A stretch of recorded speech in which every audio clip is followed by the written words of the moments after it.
Hi everybody, welcome to my homestead and welcome to my channel. My name is Jared. In this video, we're going to talk about Joseph Smith's rainbow prophecy. And I'm sure most of you have come across this. Usually if you spend any amount of time looking into the second coming and the doctrines of the church, you'll come across this prophecy. Let me know in the comments if you already knew about it or if you didn't. I'd be interested to see. But if you don't know anything about it, essentially it's a prophecy by Joseph Smith that in the year that you see the rainbow, the second coming is not going to happen in that year. And by second coming, I can only assume that it's referring to Christ's final appearance to the world. I'm not exactly sure. But this is a prophecy that I've always been interested in, but it's also kind of not really sat with me very well. The reason why is because I feel like it could give you the false sense of security. Because say that you see at the very beginning of the year, you see the rainbow, which I did, by the way. I saw it while we were driving in Wichita. Then it would give you the sense that, okay, you're all good. You have this entire year to work on whatever. And then you only need to worry about it the next year. And just everything that we know about the second coming and how it's supposed to come as a thief in the night, even for the righteous, less so for the righteous because the righteous will be watching the signs of the times. And so they'll have a much better idea of when the second coming is going to happen. They'll be more prepared. But even for the righteous, it's supposed to come at a time that you don't know. You can't know the exact hour. And I just feel like this kind of goes against that a little bit. Not that it tells you the time, but it tells you, look, you're good for a whole year. Now, that may be the case. I'm not going to say any prophecy is wrong. But one thing that we're going to do in this video, I've covered this a number of different times on the channel. We've done it probably 4, 5, 6 times, but this is going to be the most thorough version that I've done so far. And the new thing that I've done is I've put together a new spreadsheet just for the rainbow prophecy, and I'm calling it Quotes Rainbow Prophecy. And what it is a compilation of all the different transcriptions of his discourse that he gave. It was written down by a number of different people. And the one that seems to be used the most is this one by Woodruff. I have all these tabs pulled up. In this video, I'm not going to read directly from the source. I'm going to read from the spreadsheet because I have my highlights here. And so I want to show you the highlights and you remember what I want to highlight. But I have these up. I'll put all these in the description box below in case you wanted to go directly to the source. But this is going to be kind of how it goes. So from what I can tell, it seems like this one here from Woodruff in his journal is the one that's been used the most in books and different publications. Okay, so there's this. You can find it. You can find Woodruff's version in Teachings of the Prophet Joseph Smith. It was also in the, in this edition of the Deseret News. It's in this book called Joseph Smith History, 1838 to 1856, volume E1. And then Bruce R. MacConkie also cites it in Millennial Messiah. However, there are other transcriptions and they vary. And some of them don't mention the fact, in fact, a lot of them don't mention the fact that in the year that you see a rainbow, you know that the second coming is not going to happen that year. So we're going to explore that. And we're going to read the different versions. And they are all right here. Here's a different one where he talks about the rainbow, but it was from a different discourse. So we'll read that too. But the main discourse that we're referring to in this video is from the 10th of March, 1844. So here's the one taken down by John S. Fulmer. And then we got Willard Richards and James Burgess, Franklin D. Richards, and Thomas Bullock. And then, of course, Woodruff, like I was saying before. Now, one thing I'd like to address before we get into that is sometimes things will happen like this. I did a video on this article, which came out January 3rd of 2023. So this is now a little bit more than a year old. And the article says, the Hawaii Rainbow license plate will soon be retired. So they're getting rid of the rainbow license plate. And this is pretty iconic. If you live in the United States, I'm sure that you've seen the Hawaii license plate before. And so some people think, well, could this be, the rainbow disappearing? And I personally don't think that this is the fulfillment of the prophecy. Although, when things happen like this, I think that it could be part of a pattern that's associated with the prophecy. So almost like a little foreshadowing, or just something that kind of goes along with it. Maybe to put this idea in your mind of the Joseph Smith rainbow prophecy, or to prepare you. I don't know. I don't just ignore these things, but in this case, I don't think that it's the actual fulfillment of the prophecy. Other people will point to different like news stories having to do with like the LGBTQ rainbow flag, or any number of things. Like there's all sorts of speculation when it comes to this rainbow prophecy, and I'm not going to say anyone's right or wrong. This is just my own personal opinion. There's all sorts of things like maybe we won't see the rainbow that year because there's a nuclear war, and we're going to have a nuclear winter. Or maybe it's going to be volcanoes that are going off, maybe a super volcano and all the ash that's put up in the air. So many different things. You could go on and on and on and on, and who knows? We'll find out when it happens. But like I said, it may be that that's not actually the case, that it's not part of the prophecy, because you have a number of these accounts where they don't mention that. So, okay. So what we're going to do is, I have it all in rainbow colors right here. I thought that was fitting. We're going to go through these different accounts, and then we're going to finish off with what Bruce R. MacConkie said in Millennial Messiah, because he has some things to say about it, and he adds a really unique idea to this prophecy, and it very well could be right. I personally will take his opinion over my own. Although he does, in this case, say that it is his own speculation. So, but I would personally put greater emphasis or more value on that than my own speculation, because he was an apostle of the Lord. Okay, so let's just go one by one. Let me zoom in. So this first one is from Thomas Bullock, his journal. Okay, and it's very short. The rainbow is a sign for seed time and harvest. Okay, now this is an important concept. Keep this phrase in mind, seed time and harvest. The rainbow is a sign for seed time and harvest when the rainbow is not to be seen. Sorry. And this is, I copied this over the way that it read on the Joseph Smith papers, and they copied it the way that he wrote it down. So there's sometimes incorrect spellings, no punctuation and stuff like that. So just excuse me for that. The rainbow is a sign for seed time and harvest. When the rainbow is not to be seen, it is a sign of the commencement of famine and pestilence, etc., and that the coming of the Messiah is not far distant. The Messiah will not come this year. He's talking about 1844. You'll see that in some of these other accounts. The Messiah is not far distant. Messiah will not come this year. Upsets Millerites, which was a group of people that got really excited by a timeline put together by, can't remember his first name, Father Miller.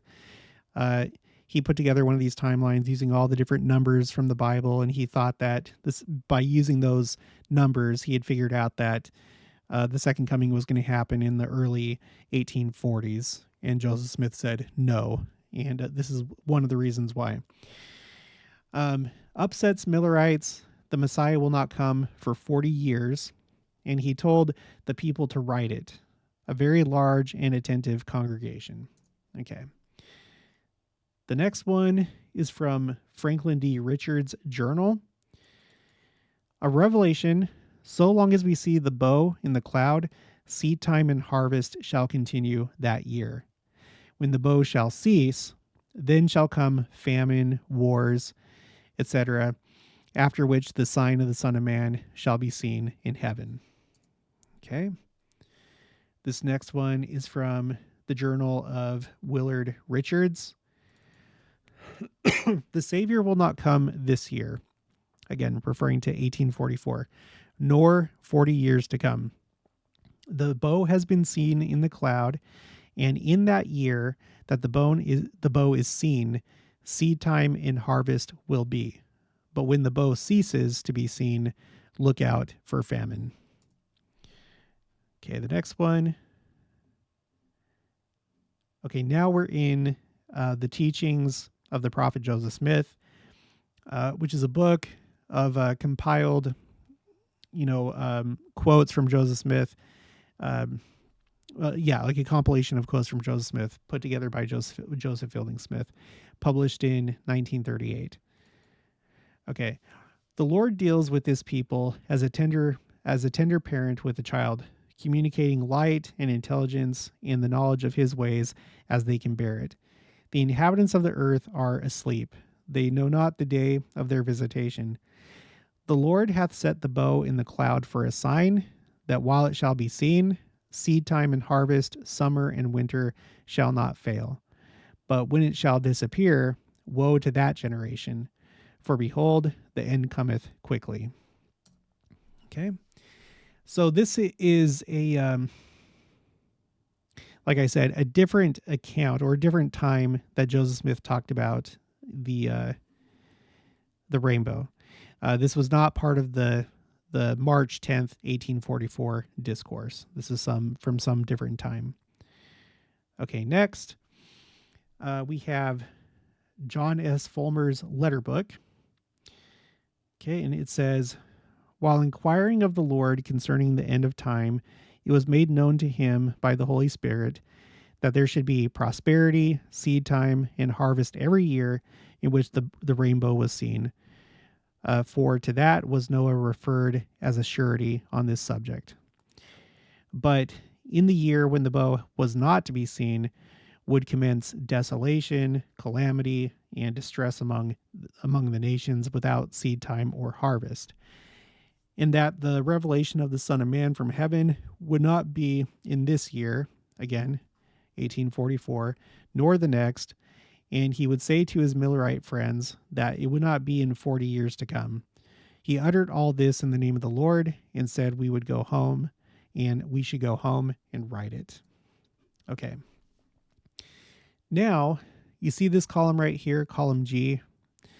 Christ will not come the year the rainbow is seen.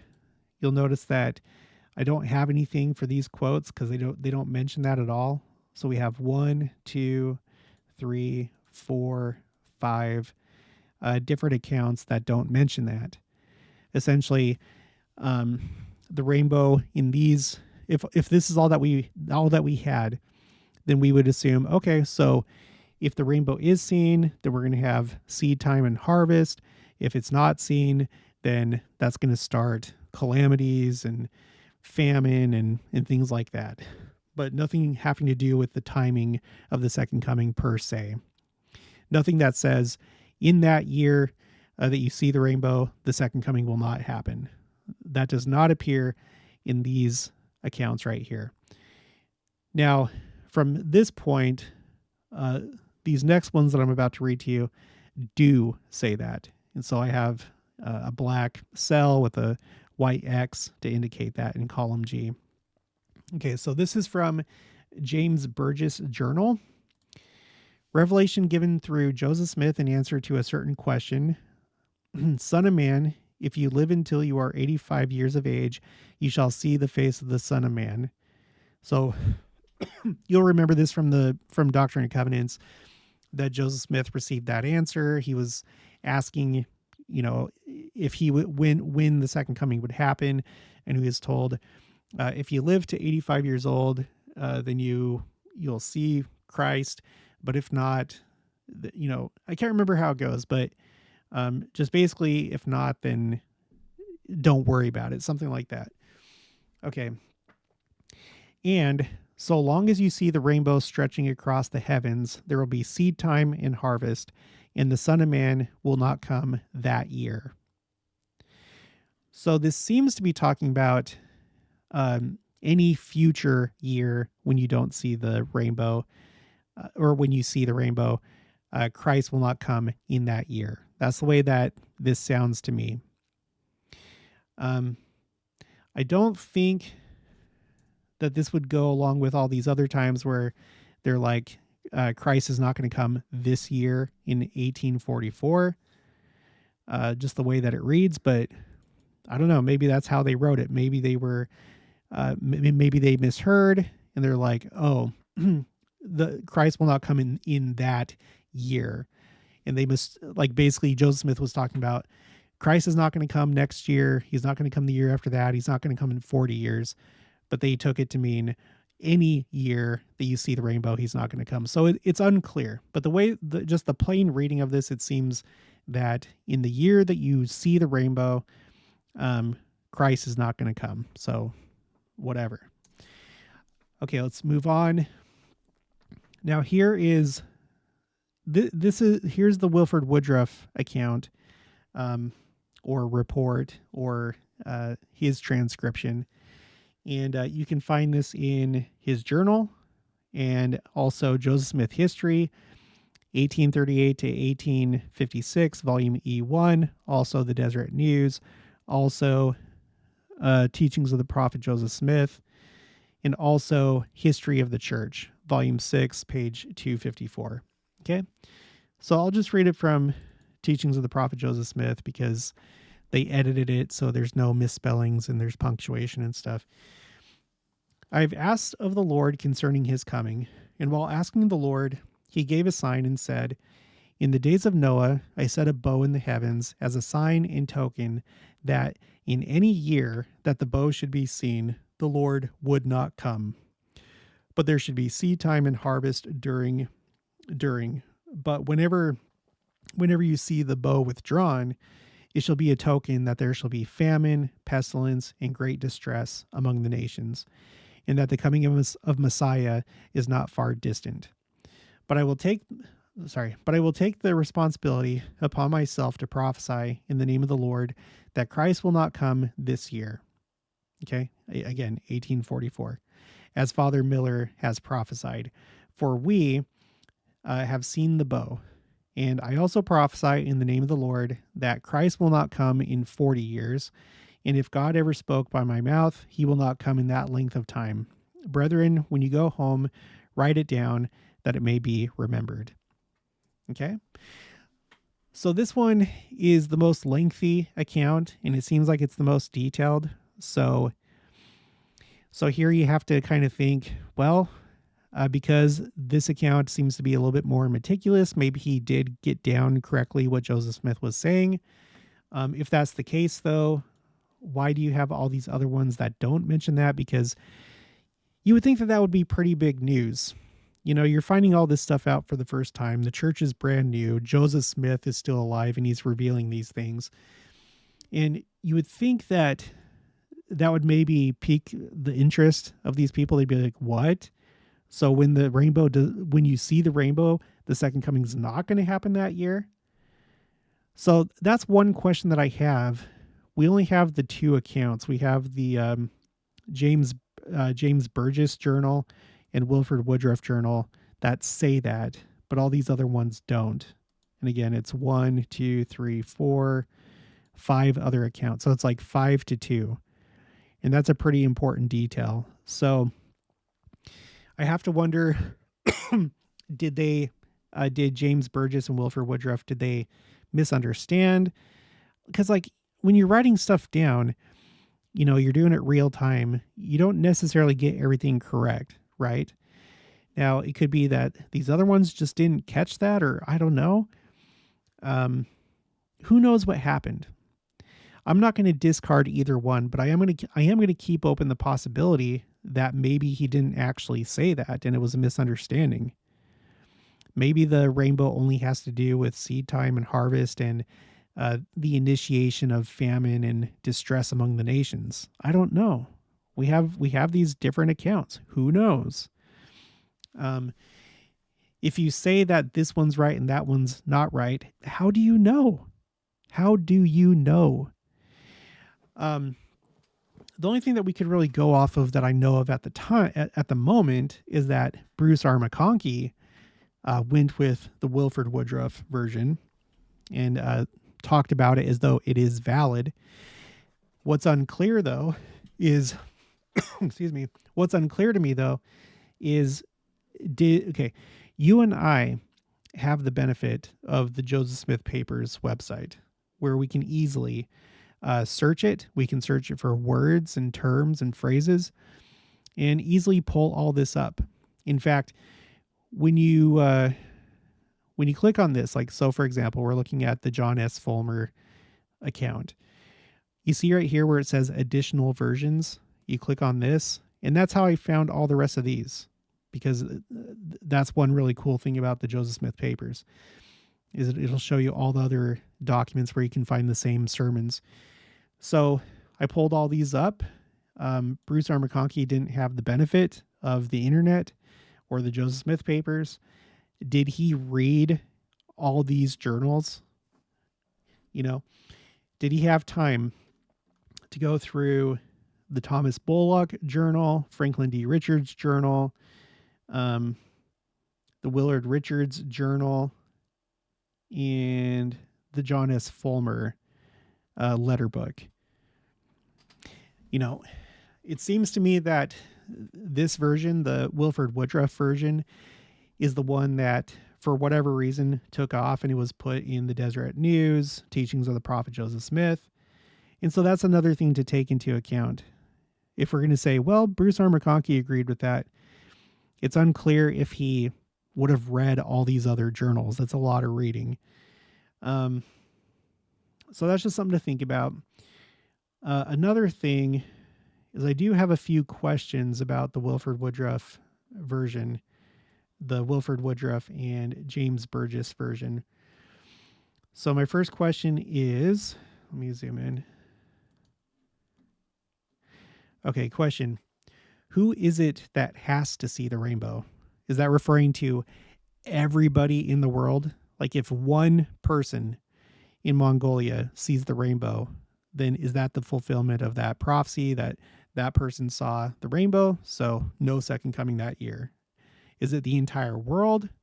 Is it limited to just members of the church? Is it limited to just members of the church in Utah? Is it limited to just the president of the church? It's unclear. I would say that the common sense reading is it's just referring to everybody across the world, but I don't know. The next question I have is, what calendar year is being referred to? Because we're talking about if you see the rainbow in a year. Are we talking about the Gregorian calendar, the one that most of us use? Are we talking about the Hebrew calendar? Are we talking about the Chinese calendar? Probably not. Some other calendar. Again, the common sense answer, I think, is, the calendar that Joseph Smith used and the one that's in use today, the Gregorian calendar. So, but don't know for sure. And then the last question that I have was Joseph Smith referring to the fact that signs of the times, such as famine, pestilence, and great distress among the nations, had not yet occurred in 1844, but that the disappearing of the rainbow will precede those things? So in other words, has there already been a year without rainbows since 1844? Because we've already seen famine, we've seen pestilence, and we've seen great distress among the nations, including World War I, World War II, the Cold War. Of course, I should put this here too. We had the American Civil War that initiated all those things.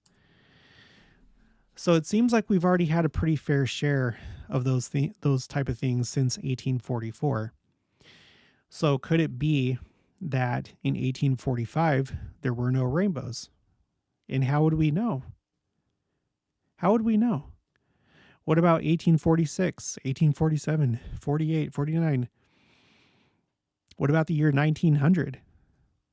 Now, again, the common sense answer would probably be, somebody would have noted that, in this location, no rainbows were observed all year, even though there was rain. But I don't know. How can we know that for sure? Is that something that would even cross anybody's mind during those years, even if you were a scientist? It's something that we don't know. So that's another possibility. Remember, it says that that would initiate all these different things. I don't know if like you could have a situation where, say that in 1845 there was no rainbow, and therefore we had all these things afterwards: the Civil War, World War I, World War II, Cold War, etc. But then, we again saw rainbows after that year. And would it still hold true that in the year that you do see a rainbow, you would not, the second coming would not happen? See, these are things that I don't know. And I guess it's all up to how these different people understood it and wrote it down. And it seems like maybe Wilford Woodruff wrote it down word for word, but don't know. Not exactly sure. So there's a lot that we could, talk about. This is one of those things where it seems like it's pretty cut and dry. There's not much to debate, but when you do all the research, you find all the other accounts, and then you just think about all the different questions. I don't think that it is cut and dry. It's and like I said, when it comes to common sense, and I guess that's a relative term, but I feel like when it comes to common sense, when we're looking at all scripture and the timing of the second coming, I don't know that there would be a thing like that where, oh, we saw a rainbow. It's February. We still have 10 more months that we don't have to worry about the second coming. That doesn't quite click with me, but maybe it does with you. I don't know. Okay, now let's finish this off by looking at what Elder Bruce R. MacConkie said in the Millennial Messiah. And with this, what we're going to do, we're going to go to the end first, because you'll see in the reference here, I have pages 413 to 417, and then page 625. So we're going to start with page 625 because I feel like that sets up what we read in these pages, 413 to 417. Okay, so we'll go down here. There's the dots. Okay. After our Lord comes and the new heaven and the new earth are a reality, then the earth will bring forth bounteously to support the billions of our Father's children, who shall soon find lodgment on its surface. We do not know what changes will cause this to be. Our knowledge is limited to a few slivers of revealed truth here and there throughout the canonized word. Our revealed description of the millennial return of Israel says, "They shall smite the rocks, and the ice shall flow down at their presence.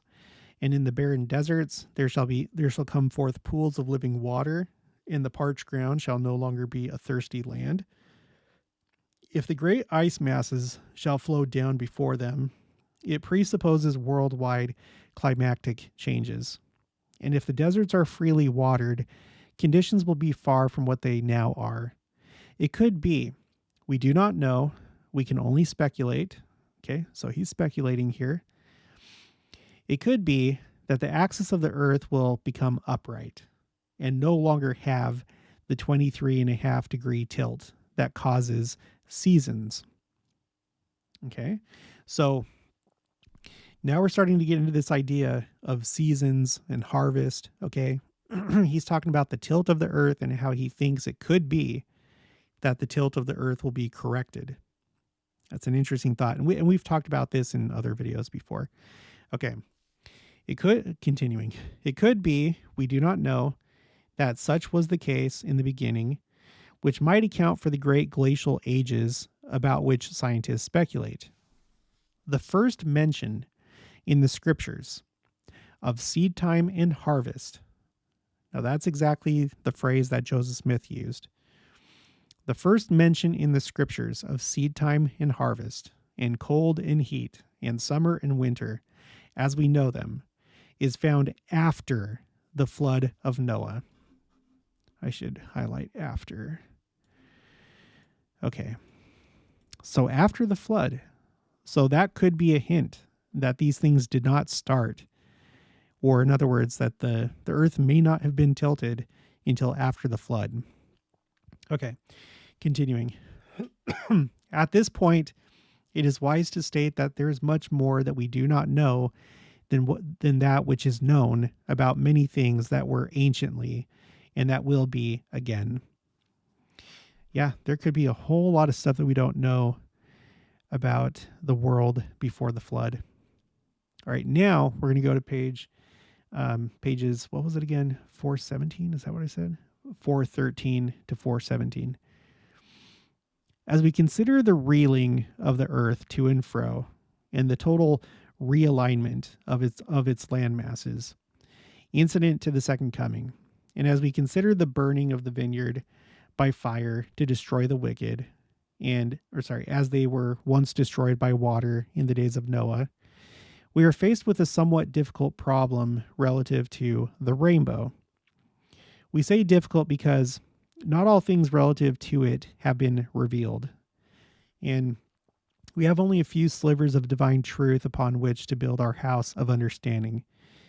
In the eternal sense, nothing is difficult once the whole matter has been revealed to the minds prepared and qualified to receive and understand.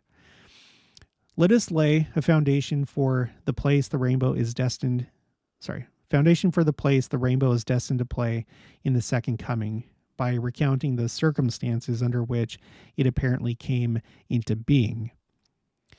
Seed time and harvest, in the sense of one season following another, exist because the axis of the earth is tilted 23.5 degrees from the upright. This is the reason we have summer and winter, spring and fall. The first reference in the scriptures to seasons, as we know them, is in connection with the flood of Noah.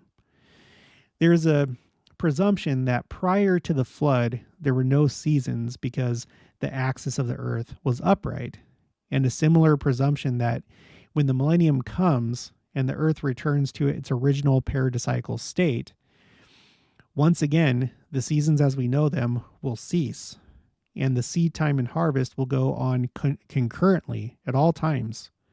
The whole earth at all times will be a garden as it was in the days of Eden. Okay, so this is interesting.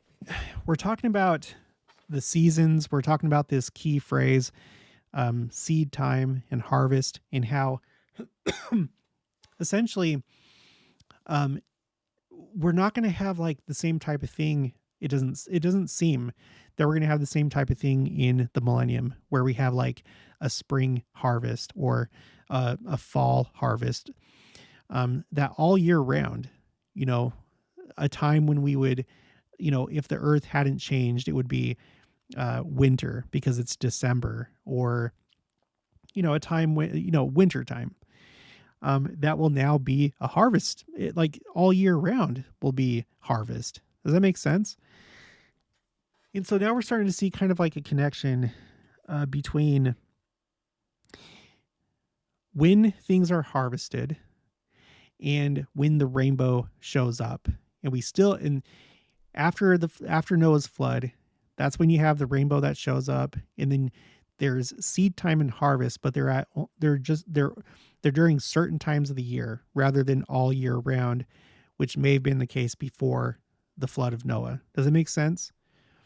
So at this point, we have to wonder, the thing that makes the rainbow go away, is it going to be the great earthquake?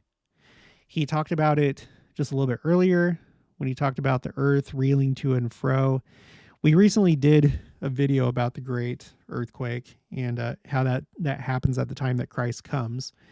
And so is that what's going to make the rainbow go away? Because there's some aspect of science that we don't understand, where if the earth was upright or otherwise in a paradisiacal state, even if it doesn't have to do with the tilt, but just something about the paradisiacal state of the earth, that will make the rainbow go away.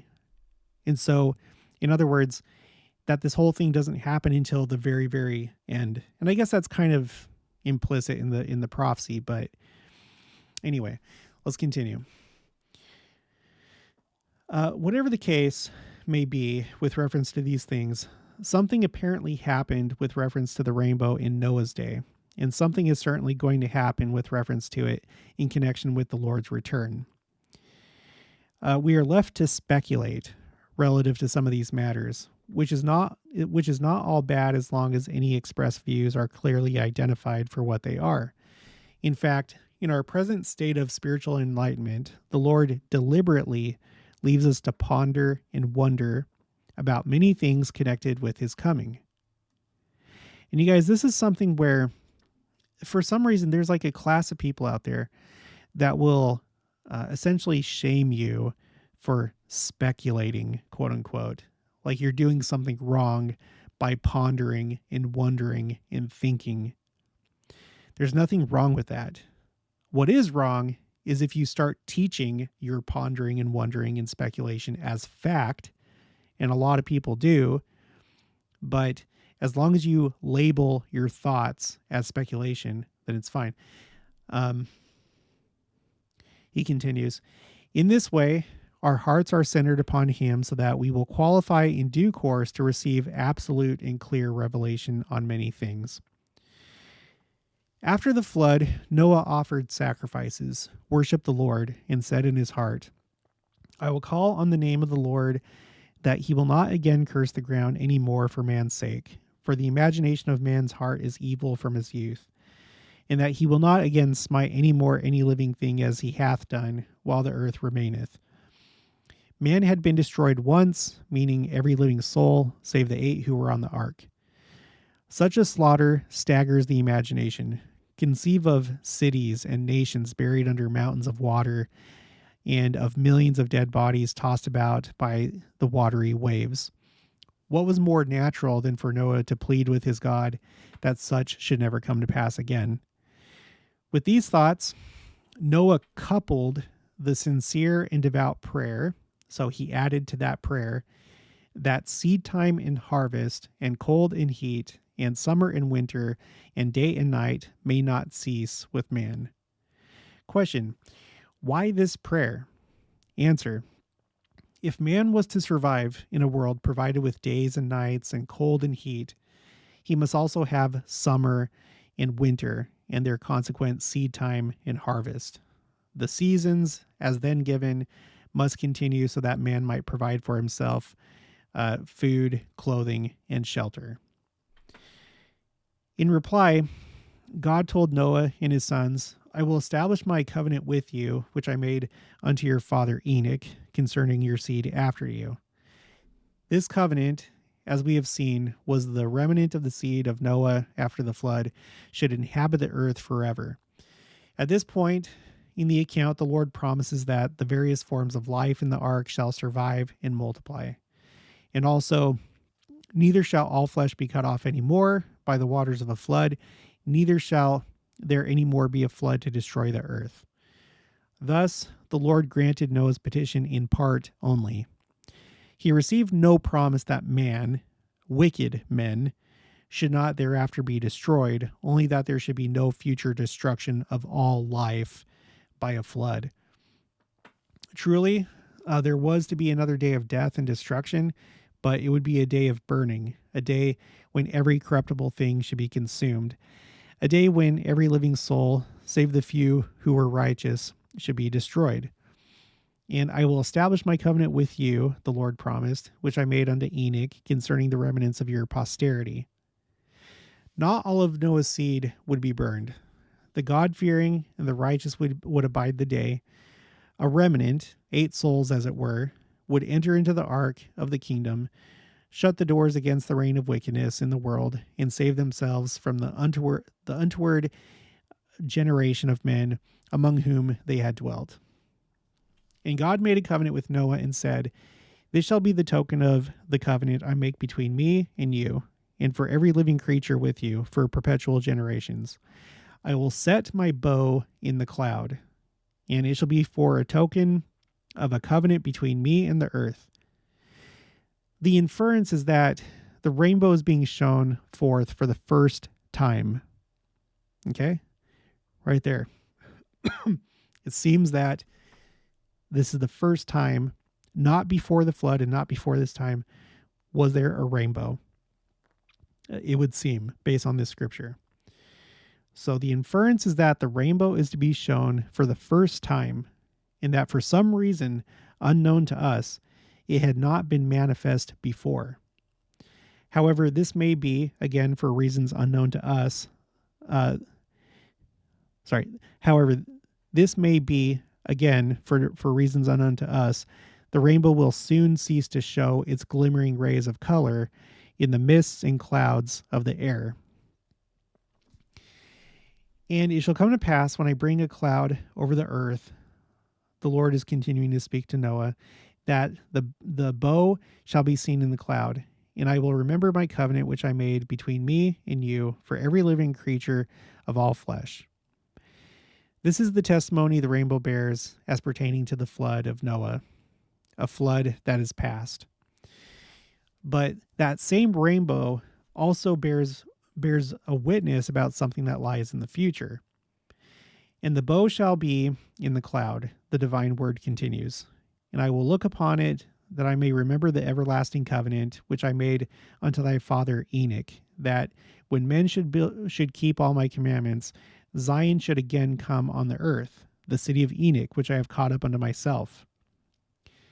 The rainbow bears record that God will send again the Zion of Enoch, that the ancient holy city, the ancient city of holiness, will descend out of heaven and be with men again on the earth. So that's another interesting thing. And I think sometimes we forget that or just don't know it in the first place, that it's not just about God not destroying the earth in all life by flood, but it also has to do with him sending the city of Enoch at the time of the second coming. And this is mine everlasting covenant, that when thy posterity shall embrace the truth, when the remnants of Noah's seed accept the gospel in the last days, and look upward, then shall Zion look downward, and all the heavens shall shake with gladness, and the earth shall tremble with joy. And the general assembly of the church of the firstborn shall come down out of heaven and possess the earth, and shall have place until the end come. And this is mine everlasting covenant which I made with my father Enoch. And all this is part of the second coming. We shall build a new Jerusalem in Jackson County, Missouri, and Enoch City shall descend and join with it. Having stated these glorious truths, the Lord's very next words are, and the bow shall be in the cloud, and I will establish my covenant unto thee, which I have made between me and thee for every living creature of all flesh that shall be upon the earth. And God said unto Noah, this is the token of the covenant which I have established between me and thee, for all flesh shall be upon the earth. It is clear from the foregoing that there is some relationship between the destruction of the world by water in Noah's day, the destruction of fire in the day of the Lord Jesus Christ, and the placing of the rainbow in the heavens as a token of a covenant that involved both the flood and the second coming. Joseph Smith, with characteristic spiritual insight, ties the whole matter together by statements made on two different occasions. The Lord deals with this people as a tender parent with a child, the prophet said, communicating light and intelligence and the knowledge of his ways as they can bear it. The inhabitants of the earth are asleep. They know not the day of their visitation. The Lord hath set the bow in the cloud for a sign, that while it shall be seen, seed time and harvest, summer and winter shall not fail. But when it shall disappear, woe to that generation, for behold, the end cometh quickly. And now, so that was from page 305 of Teachings of the Prophet Joseph Smith. And then here's the other one, the Wilford Woodruff account. I have asked the Lord concerning his coming, the prophet also said. And while asking the Lord, he gave a sign and said, in the days of Noah, I set a bow in the heavens as a sign and a token that in any year that the bow should be seen, the Lord would not come. But there should be seed time and harvest during that year. But whenever you see the bow withdrawn, it shall be a token that there shall be famine, pestilence, and great distress among the nations, and that the coming of Messiah is not far distant. But I will take the responsibility upon myself to prophesy in the name of the Lord that Christ will not come this year, for we have seen the bow. Again, to me, I just want to reiterate, it's not clear to me if he's talking about, okay, don't worry about it. You see the bow, you know that you're going to have seed time and harvest, but the year that you see it gone, then you know that this whole process of the second coming has happened. You know what I mean? And who knows how long that process takes. Maybe it's referring to just the year that the bow's not seen. So in other words, you don't see the rainbow in February, or you don't see it in January or February, and therefore, and you don't see it the rest of the year either. And for just that year, you have famine, pestilence, and great distress among the nations. And then later in the year, the second coming happens. I don't know if that's what that means, or if just in general, not seeing the rainbow begins that process, which may be a multi-year process. Does that make sense? So continuing. When shall these things come to pass? When will the sun and the moon and the stars play their portentous part in the coming of Christ? When will the glimmering beauty of the bow in heaven cease to portray its span of colors to men? When will the sign of the coming of the Son of Man be given? We have already shown that the 7 last plagues shall be poured out after the opening of the seventh seal, and thus in the beginning of the 7,000 years. It is then that Armageddon shall be fought. It is then that Jerusalem shall again reap the fate that once was hers. It is then that the abomination that maketh desolate shall utterly destroy the wicked within her walls.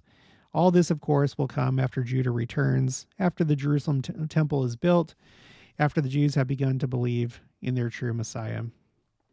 Again, they've already started to do that, both by joining our church, as well as you have the Messianic Jewish movement that's growing, where they're not in our church yet, but they have accepted Christ as the Savior. It's a growing movement. The Jerusalem temple, we've talked about the different possibilities, the Dome on the Rock, the BYU Jerusalem Center. You also have Melchizedek's temple that's standing as we speak. That's in the city of David. It's been excavated. So anyway, but that's not the point of this video. I'm just trying to show you that we've already thought about different possibilities with those as well. So anyway, I don't have a firm stance on this. I think there's a possibility that Bruce R. MacConkie and others, they didn't read through all these other journals. In fact, I don't even know if these journals were available at the time. So, for example, where is it? This one, the John S. Fulmer letter book. It was donated to the church historian's office in 1965. So that was 20 years before Bruce R. MacConkie wrote or published Millennial Messiah. So it was relatively new. Did Bruce R. MacConkie this is one that doesn't talk about it doesn't say that the rainbow means that Christ is not going to come that year. So did he have access to this at that time? Did Joseph Fielding Smith have access to this? Well, Joseph Fielding Smith wouldn't have had access to this one. But these ones before, I have no idea. I don't know if some of these are brand new to the Joseph Smith papers. It doesn't say it in the source note. If you go over here and you go to the source note, it'll sometimes give you details like that. So I don't know. So in other words, I have a lot of questions about this, and I'm not going to say one way or the other. So I'm not going to say no, it's not true, but I'm also not going to say yes, it absolutely is true. We saw a rainbow in Wichita in January, so we know it's not going to be this year, because I have these questions. The different accounts, the definition of some of these things, who it's referring to, and just so on and so forth. And if there already has been a year where there was no rainbow, and if the prophecy just means, we're gonna have seed time and harvest, but once you see the rainbow withdrawn, then you know that the process has started, and it goes on for multiple years until Christ comes. I don't know. I have no idea. All right. So anyway, that's going to be it for this one. If you haven't already, please make sure to subscribe, like this video if you liked it, leave your thoughts and opinions down in the comments below. Also make sure to share it, and I'll talk to you guys later.